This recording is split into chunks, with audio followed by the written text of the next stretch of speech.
Задоволство ми е денеска што сум во Куманово, заедно со швајцарската амбасадорка и вашиот градоначалник. Денеска посетивме две локации каде што Министерството заедно со швајцарската влада преку амбасадата инвестира.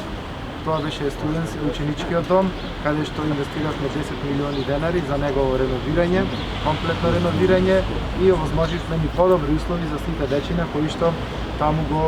минуваат денот. Се реновирани и собите каде што спијат, и вецината, и салите за рекреација. Овозможено е да го користат и деца со посебни потреби,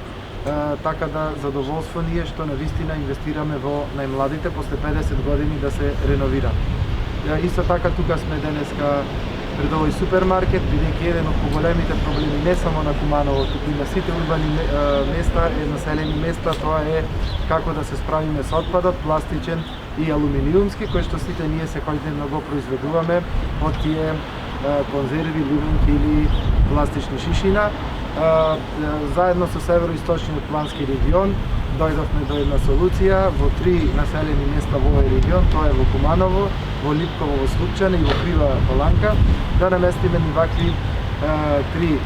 автомати, да ги речам, кои што ќе може да примаат и пластични шишина и ливенки. На тој начин граѓаните ќе го намалиме отпадот, дивите депонии, ќе овозможиме граѓаните да рециклираат, а за тоа пак и да добиваат средства